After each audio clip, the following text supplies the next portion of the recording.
Mesdames et messieurs, bienvenue à ce grand journal qui retrace l'essentiel de l'actualité de la semaine, débutant en religion.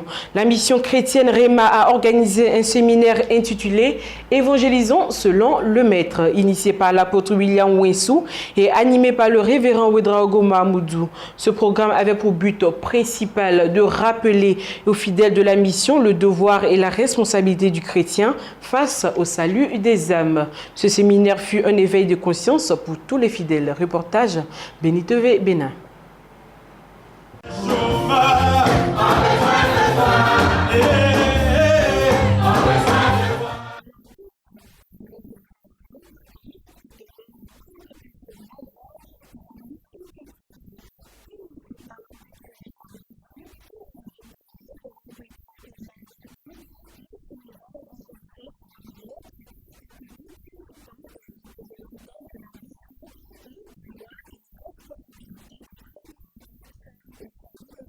Il y en a dehors, mais là le corps qui périssent. Faute de connaissance.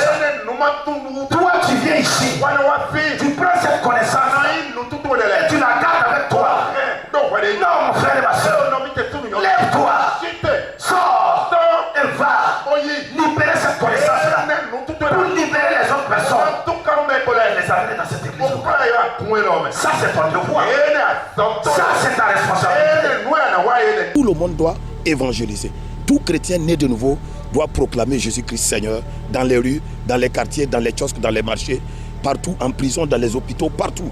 Nous nous sommes rendus compte qu'il y a beaucoup qui n'ont pas encore donné leur vie à Jésus et chaque jour, des gens meurent sur la terre et tous ceux-là qui meurent sans Jésus vont directement en enfer. Donc à la suite de cette vision et cette interpellation du Seigneur, nous nous sommes dit qu'il faudrait que l'Église revienne à la base, c'est-à-dire au ministère qui consiste en premier lieu d'apporter l'évangile à toute la création et ça c'est ce qu'on appelle la grande commission, c'est ce que Jésus-Christ a laissé comme commission à l'Église. Donc c'est dans ce cadre-là que nous avons organisé ce séminaire pour pouvoir apporter l'évangile, pour que ceux qui sont autour de nous, ceux qui sont de près comme de loin, puissent recevoir Jésus, accepter Jésus pour pouvoir bénéficier du royaume de Dieu.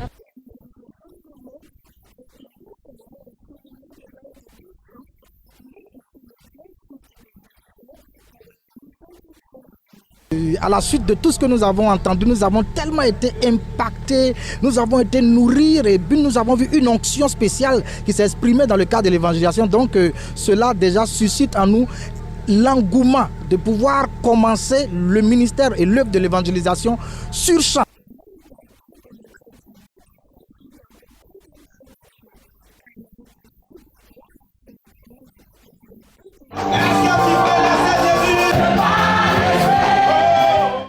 Une conférence s'est tenue le samedi 30 avril 2016 dans les locaux de la résidence OINE des Deux Plateaux à l'initiative de M. Kouyo Anderson, DG d'Akoda. Le conférencier a développé le thème « Comment construire une famille solide ». Comment construire une vie de famille solide et sérieuse, tel était le thème exploité par le conférencier du jour, M. Anderson Kouyo, directeur général de la société Akoda Assurance. Une belle plateforme a été organisée ce samedi 30 avril 2016 dans les locaux de la résidence OINE à travers un dîner gala pour les couples qui aspirent à la stabilité. Plusieurs couples ont participé à cette belle cérémonie. Et les éléments fondamentaux de la stabilité de la famille étaient les maîtres mots du brillant exposé du conférencier, M. Anderson Kouyo. Si on veut construire une vie de famille solide, il faut faire preuve de bonté. Et il faut avoir foi à ce qu'on fait. La foi vous donne l'assurance que Dieu vous guidera. Le mariage a été à un propriétaire. C'est Dieu qui a créé le mariage. Donc il faut qu'on ait foi à la capacité de Dieu de nous aider par sa parole à régler nos problèmes. Il est donc important d'agir avec douceur dans la vie des couples et puis ensuite faire preuve de maîtrise de soi. Parce que la maîtrise de soi vous permet de commettre moins d'erreurs. Quand on n'agit pas sur un coup de tête, on commet moins d'erreurs. Donc pour résumer, les éléments dont le couple a besoin pour réussir, pour construire une vie de famille solide, c'est l'amour. Oui, parce que l'amour vous donne, l'amour que vous manifestez envers les autres, à vous aimer en retour, vous aimez la joie, la paix, la patience, la bienveillance, la bonté, la foi en Dieu, la douceur et la maîtrise de soi. Si vous faites l'effort de cultiver ces qualités, il est clair que vous allez éviter les difficultés évitables. La lanterne de plusieurs personnes a été éclairée par le conférencier du jour qui a partagé son expérience avec l'auditoire. Nous avons au niveau d'Akoda décidé de nous spécialiser dans l'assurance des familles. L'assurance des familles parce qu'une famille forte égale une nation forte. Et nous voulons donc travailler sur la stabilité familiale. Donc on a donc organisé cette conférence dont le thème est comment construire une vie de famille solide et heureuse. Donc nous devons montrer aux couples comment ils doivent se comporter pour avoir une vie de famille solide et ne pas avoir de perturbations à la maison. Et ensuite, on montrer aux couples qu'il est important d'avoir un budget, de savoir gérer leurs ressources pour pouvoir vivre correctement et ainsi dégager des moyens pour avoir une assurance invalidité, une assurance décès, une assurance des retraites complémentaires, une assurance pour assurer la bonne fin scolaire des études des enfants. Avoir une vie de famille heureuse, tel est le leitmotiv de M. Anderson Kouyo pour la gloire du Tout-Puissant. Que Dieu vous bénisse. L'église évangélique de l'Arche de l'Alliance, dirigée par le révérend Conan Henri Duciel, a procédé à la consécration de son temple le dimanche 1er mai 2016 en présence de plusieurs fidèles et d'hommes de Dieu. Bâtir un temple à l'Éternel a toujours été la priorité du révérend Henri Conan Duciel, président fondateur de l'EVA, église évangélique Arche de l'Alliance. Une belle bâtisse pour la gloire du Tout-Puissant a été érigée dans la commune de Cocody-André-Château pour célébrer le Seigneur. Et ce dimanche 1er mai 2016, les fidèles de l'EVA, avec à leur tête le père spirituel, le révérend Henri Conan Duciel, à travers un programme spécial qui marquait la consécration du temple, se sont réunis. Ce programme de grande envergure, avec la présence de plusieurs oints de l'Éternel. Il faut préciser l'ambiance festive avec la louange. Et le révérend Henri Conan Duciel, le père de la maison, s'est adressé de prime abord à son peuple. Aujourd'hui, 1er mai constitue une date marquante de la jeune existence de l'église évangélique Arche de l'Alliance. Cette date qui restera à jamais gravée dans notre mémoire et tous les membres de la communauté marquera ce jour comme un jour d'anniversaire. Alléluia.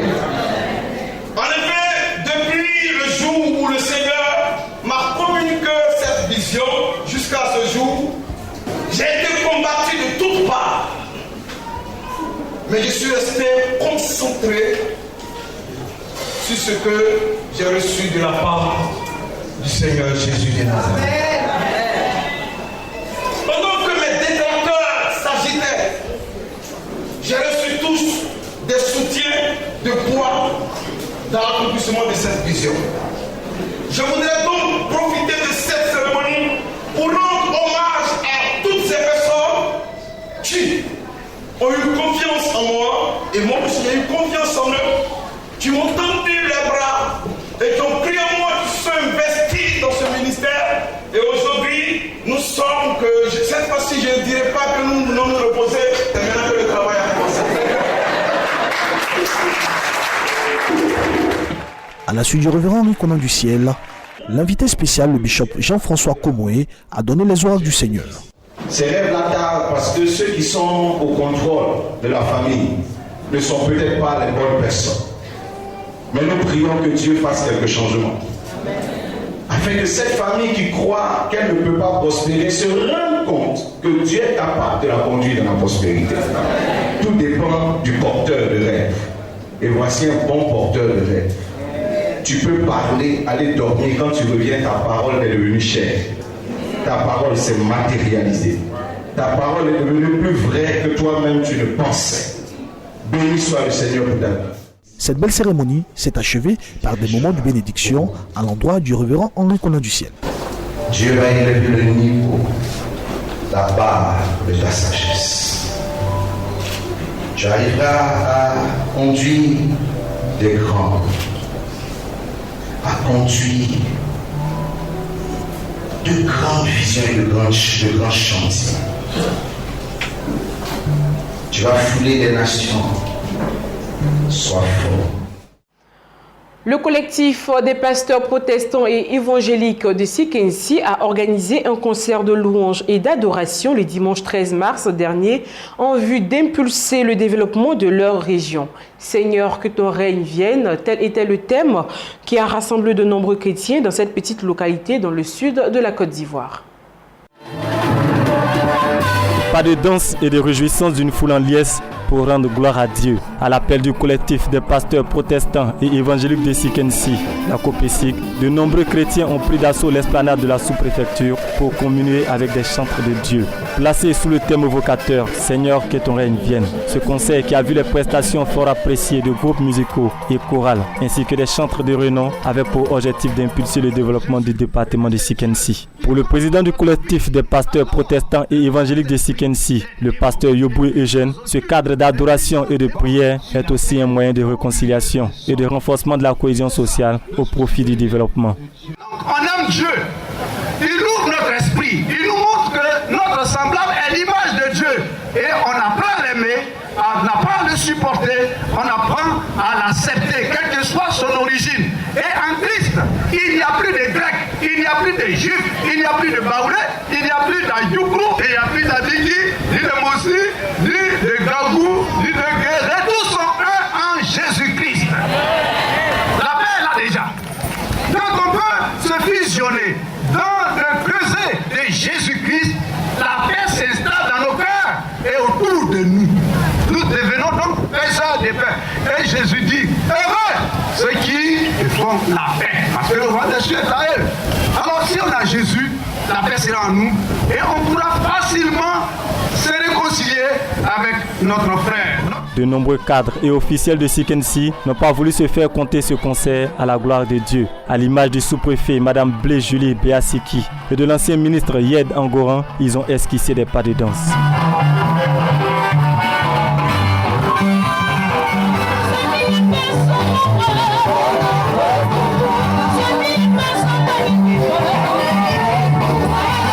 Ils ont partagé avec le peuple de Dieu présent leurs sentiments de joie et ont aussi prodigué des conseils aux organisateurs.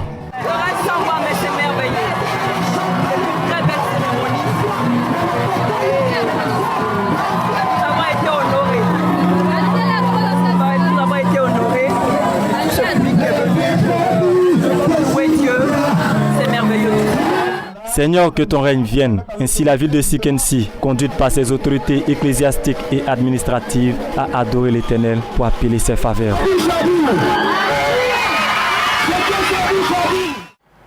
Du 23 au 24 juin, le cabinet d'études, de formation et de redressement d'entreprises HCL organisera la première édition du GBM, le Forum international business croissant, un forum international des PME et PMI. L'information a été donnée le samedi 30 avril dernier lors de la rencontre périodique du HCL avec ses partenaires. Reportage. Dans nos entreprises et PME-PMI les outils nécessaires pour accroître leur performance. C'est l'objectif de cette rencontre périodique qui réunit ici des responsables de PME-PMI et des consultants formateurs. Initiée par le cabinet d'études HCL, cette plateforme d'échange entre partenaires et potentiels partenaires d'affaires, intitulée Les Amis du HCL, permet aux patrons de PME ou entrepreneurs d'avoir accès à l'information et à une bonne formation. La formation, assurée par plusieurs consultants et experts, a porté sur 4 thèmes importants, dont le financement. L'état financier de l'entreprise. Et ce n'est pas quand l'entreprise est dans les 4 murs, vous avez ici une structure légère, comme l'administration, puis ça commence. Depuis vos courses, quand vous payez le transport, et quand vous avez fait l'État. Tout se résume ici à voir réellement ici quel est le niveau d'investissement auquel vous avez été confronté. Ça vous donne une réelle visibilité par rapport ici à vos états. Maintenant, lorsque tous ces niveaux sont atteints, les états financiers, formation d'entreprise, son enregistrement, le conseil autour ici de ces conseillers financiers, juridiques et autres, on passe maintenant à l'élaboration du plan d'action, ce que vous appelez le business plan ou le plan d'affaires. Aujourd'hui, la comptabilité a sa place dans la gestion de l'entreprise. Parce que ça permet ici aux managers de prendre des décisions indiquées et adaptées. Représentant le gouvernement à cette rencontre, M. Samuel Maté, conseiller technique du ministre de la Promotion des PME, a insisté sur les initiatives gouvernementales en faveur de l'entrepreneuriat. À l'attention du public, la détermination du ministre Moutaï, ministre de l'entrepreneuriat national, de l'artisanat et de la promotion des PME, à pouvoir soutenir toutes les PME ivoiriennes et à les aider dans cette transformation pour devenir des multinationales ivoiriennes et africaines. Et donc, vous pouvez compter sur nous. Mais ces efforts nationaux doivent être consolidés par des expériences acquises auprès des leaders mondiaux à travers des échanges et partenariats. Dans cette optique, HCL lance le forum Business Croissant ou GBM, dont la première édition se tiendra du 23 au 24 juin à Abidjan.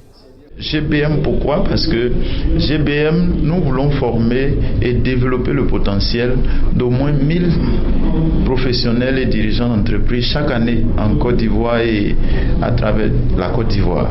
On doit s'attendre à un boom au niveau des affaires. Quand je dis un boom, je veux parler d'une explosion des mentalités. Il y aura une refonte des mentalités. Il y aura un style nouveau qui va naître dans le comportement des Ivoiriens. Il y aura donc un lieu de rencontre, un label qui va se créer. Tout le monde voudra bien se reconnaître en GBM parce que c'est une initiative nationale et même internationale, parce que cette initiative verra la participation de la sous-région à cette rencontre-là. Selon les statistiques en Côte d'Ivoire, les PME sont les plus pourvoyeuses d'emplois. Pourtant, elles restent les plus exposées à la fermeture. Une situation dramatique que tente d'endiguer HCL à travers ses rencontres périodiques et le forum international GBM. Toujours sur le continent africain, l'ancien joueur de football Ballon d'Or 1995, George Weah, s'est déclaré candidat à l'élection présidentielle du Libéria prévue en 2017. L'ancien international libérien s'était déjà présenté sans succès à la présidentielle de 2005, battu par Ellen Johnson Sirleaf comme en 2011 lors de son ticket présidentiel avec un poste de la vice-présidence à la clé. L'élection présidentielle au Libéria est prévue l'an prochain en 2017. Ellen Johnson Sirleaf ne pouvant pas se représenter, il devrait affronter son vice-président actuel Joseph Boakai, âgé de 71 ans. Eh bien, comme vous pouvez le voir, aujourd'hui est une journée bleue et je suis prêt à aller m'adresser au peuple afin de leur dire qu'à nouveau la confiance qu'ils ont eue en moi en 2005, avec cette même confiance, je vais aujourd'hui me déclarer et leur dire que je suis dans leur intérêt. Les Libériens pensent que je ferai un bon leader avec ma passion et mon amour pour mon pays. Je crois que je peux être le leader que le peuple souhaite. Je veux dire à tous les Libériens et CDCistes d'avoir espoir et d'être confiants. Notre heure est venue et nous allons faire tout ce qu'on peut cette fois pour remporter les élections et mener notre peuple. La spiruline est présentée comme l'aliment le plus riche dans la nature après le lait maternel. Des qualités qui l'emmènent dans les assiettes des bobos et tentent de résoudre les problèmes de malnutrition en Afrique. Sous des serres en plein cœur de la Drôme, Olivier est un producteur un peu particulier. Il ne fait pas pousser des plantes, mais une microalgue, la spiruline. Son âge, plus de 3 milliards d'années, et sous ces airs de vases verdâtres se cache une véritable bombe nutritionnelle. C'est un aliment qui permet d'amener de l'énergie, de reconstituer les équilibres. Et en fait, on améliore le fonctionnement de l'organisme. En plus de l'énergie qu'on apporte, on détoxifie le foie, renforce les défenses immunitaires. Voilà, c'est vraiment un aliment santé. Mais ça reste un aliment, c'est pas un médicament. Récoltée chaque jour d'avril à septembre, elle est ensuite vidée de son eau, transformée en spaghettis et séchée à basse température. Résultat, des paillettes vertes à saupoudrer sur ses plats ou à déguster à la petite cuillère. Martine l'achète directement à la ferme et en mange presque tous les jours. Au niveau, je sais pas, comment dire, physiologique, comment vous dire, j'ai de l'énergie. J'ai J'ai tout ce qu'il me faut pour vivre bien. Quasi inexistante il y a 10 ans, cette filière paysanne française produit 20 tonnes de spiruline par an, à peine 15% de la consommation annuelle en France. Le reste est donc importé, souvent sous forme de cachets produits de manière industrielle en Chine ou aux États-Unis. Des pays bien loin eux aussi du berceau originel de cette microalgue. Les origines de cette filière, c'est les femmes du Tchad en Afrique qui la récoltent depuis des siècles, qui ont fait que l'Occident a redécouvert ces trésors nutritionnels, et toutes les fermes paysannes qui se sont d'abord montées en Afrique et que maintenant, nous, spiruliniers, on s'engage à soutenir pour arriver à développer ce modèle paysan de spiruline partout dans le monde. Un modèle déjà très présent en Afrique et que Mariama espère bien importer dans son pays d'origine, le Togo. En stage chez Émilie, cette infirmière bientôt à la retraite prépare sa reconversion avec une idée, inciter les Togolais à mettre de la spiruline dans leur assiette pour lutter contre la malnutrition. Embourbés par une piste de la vallée du Rift, dans l'est de l'Éthiopie, des camions doivent rebrousser chemin. Les pluies sont enfin arrivées dans cette région touchée par une grave sécheresse. Mais si elles soulagent la soif, elles compliquent aussi l'acheminement de l'aide alimentaire. Ces carcasses qui s'entassent témoignent de l'ampleur de la sécheresse, du jamais vu depuis plus de 30 ans en Éthiopie. L'ensemble de cette province de Siti, en région Somalie, est en situation d'urgence alimentaire. Ces nomades ont tout perdu. Mohamed Aden possédait 300 têtes de bétail. Il ne lui en reste qu'une dizaine. Au début, nous avions du bétail que l'on pouvait vendre sur le marché pour acheter de la nourriture. Mais la sécheresse a tué toutes les bêtes. Nous n'en avons presque plus. Maintenant, la situation est très difficile. Sans aide, nous n'aurions que la peau des animaux à manger. Dans cet autre village, à quelques heures de piste, les nomades viennent de tous les environs pour chercher de l'aide. L'ONU et le gouvernement éthiopien donnent de l'eau et des sacs de blé au gré de distributions parfois irrégulières. On mange des galettes qu'on fait avec les rations de blé et un peu de thé, c'est tout. Il n'y a rien d'autre à manger, ce n'est pas suffisant. Conséquence, la malnutrition est en forte hausse. Les enfants sont les plus touchés. L'organisation Save the Children a recensé 136 cas de malnutrition sévère le mois dernier dans ce district. Avec cette clinique mobile, les humanitaires tentent de repérer et de traiter les enfants les plus mal nourris.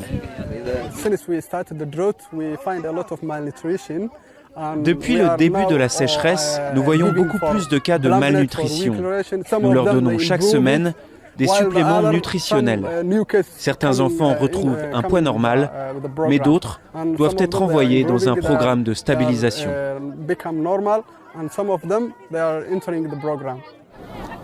Ces derniers jours, la pluie commence à revenir, de quoi étancher la soif, mais il faudra de longs mois pour que les premières récoltes de septembre ne viennent combler la faim. Donald Trump dévoile sa vision de la politique étrangère américaine qui repose sur des piliers tels que le protectionnisme ou la nécessité de redorer le prestige de l'Amérique dans le monde, mais surtout sur un slogan « L'Amérique d'abord ». S'il est élu, Daesh disparaîtra et l'Amérique renouera ses liens avec la Russie ou la Chine. Donald Trump a dévoilé à Washington sa vision de la politique étrangère américaine qui repose sur des piliers tels que le protectionnisme ou la nécessité de redorer le prestige de l'Amérique dans le monde, mais aussi sur un slogan « L'Amérique d'abord ». Ma politique étrangère placera toujours les intérêts des Américains et la sécurité de l'Amérique avant toute autre chose. Ce sera la priorité. Ce sera la base de chaque décision que je prendrai. À Barack Obama, il reproche d'avoir abandonné certains alliés, comme Israël ou le président égyptien Hosni Moubarak en 2011, et ce n'est pas tout. Nous sommes allés d'erreur en erreur en Irak, en Égypte, en Libye, jusqu'à suivre le président Obama dans le sable en Syrie. Chacune de ces actions a contribué à semer le chaos dans ces régions et à donner à l'État islamique plus d'espace pour se développer et prospérer. L'État islamique dont, je cite, les jours sont comptés, selon le milliardaire. Il s'est par ailleurs engagé à dépenser ce qu'il faut pour augmenter le budget de la défense. S'agissant des alliés de l'OTAN, toutefois, les États-Unis doivent être prêts à laisser ces pays se défendre eux-mêmes, a-t-il précisé. L'Amérique d'abord. Terminons cette édition en sport. Un match nul lundi soir. Les joueurs du petit club de Leicester sont devenus les champions d'Angleterre. Suivez. La joie débridée de la victoire juste en regardant un match de foot à la télé. Lundi soir, les joueurs du petit club de Leicester sont devenus les champions d'Angleterre après le match nul entre Chelsea et Tottenham. Des milliers de supporters ont aussitôt explosé de joie, une sacrée revanche contre l'industrie du foot. Sans grands moyens et donc sans grande star à crampons, Leicester, qui caracolait en tête du championnat depuis plusieurs semaines, a donc fini par moucher tous les plus grands clubs de foot anglais. Cela fait 52 ans que je suis supporter et j'ai 73 ans aujourd'hui, je n'avais jamais vu ça. J'ai assisté à toutes les finales, à tous les matchs éliminatoires, mais c'est la plus belle nuit de ma vie, surtout à mon âge. On n'aurait jamais imaginé que cela arriverait. J'ai dû sortir pour reprendre mon souffle. Je n'ai même pas de mots pour dire ce que je ressens. Sacrée revanche aussi pour l'entraîneur de l'équipe de Leicester, l'Italien Claudio Ranieri, qualifié jusque-là de loser. Le club de Leicester a aussi fait pas mal d'heureux chez les parieurs. C'est ici que nous refermons ce grand journal. Nous avons pris plaisir à vous le présenter et nous vous souhaitons une excellente suite de programmes sur la chaîne qui bénit. À bientôt.